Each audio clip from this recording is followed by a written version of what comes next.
nouveau tout beau. L'invasion des écrans, l'hypnose collective, ça a commencé comment, s'interroge Thomas Cotto dans son recueil de portraits au filtre des écrans dans un brouillard de poche. Peut-être avec la mort en direct d'Omeira, la petite colombienne, engloutie par la boue, en couleur et en mondiovision, il y a 35 ans. On l'a compris alors, des gens vivent et meurent dans la télévision. Saut dans l'espace-temps, un concert au Bataclan, 20 000 yeux lumineux pointés vers les musiciens. Et puis, le zapping relationnel, l'indignation obligée, like au moins, l'éducation déléguée aux nounous high-tech, télé, tablette, téléphone, et ce président accro à Twitter, 140 caractères, ta politique est là. Il y a de quoi trembler, diriger un si grand pays avec si peu de mots. Courez lire la réappropriation poétique de Thomas Cotto, mise en image par Madeleine Pereira, avant d'être terriblement vieillie de lumières aveuglantes, aux éditions du Pourquoi pas, dès 15 ans. Déconnexion de Christine Deroin est passionnant par le dispositif adopté.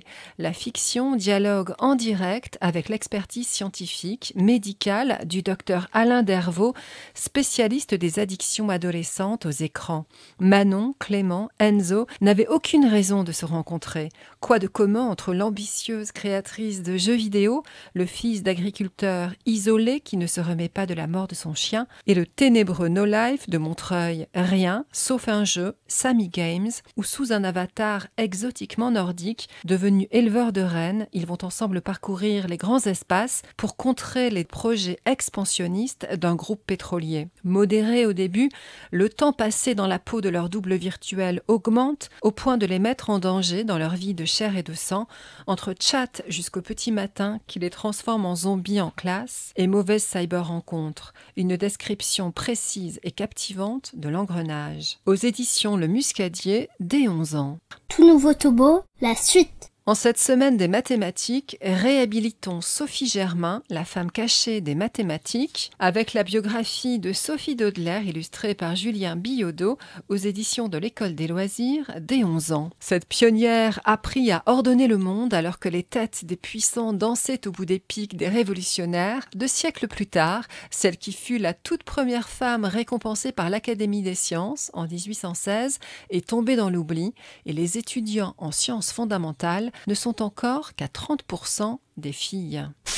Louis Edmond a un manoir aux 6 salles de bain et des parents si occupés qu'il lui souhaite bonne nuit par texto. Ambre vit dans une cité avec ses 7 frères et sœurs aux prénoms américains.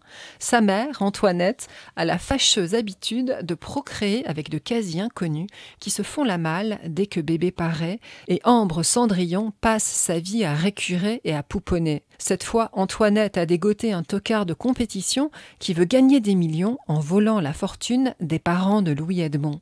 Les 2 enfants amis depuis le CP vont aller jusqu'aux Bermudes pour stopper l'escroc. Leur aventure follement enlevée est écrite avec brio par 13 des meilleures plumes de la littérature jeunesse, parmi lesquelles Suzy Morgenstern, Jean-Philippe Arouvigno, Timothée de Fontbelle, François Place, Christelle Dabos ou Jean-Claude Mourleva. Et cerise sur le gâteau, en plus de dévorer un excellent roman, on fait un geste utile et solidaire puisque les bénéfices de Si on chantait seront reversés au Secours populaire, aux éditions PKJ, dès 8 ans.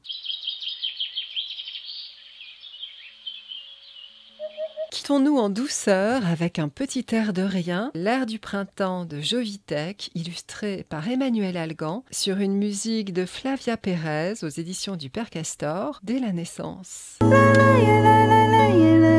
Une valse d'hirondelles, une nuée de l'Orient et pas mal de coucous. Retrouvez les livres de Tout Nouveau Tout Beau sur le site d'Enfantillage.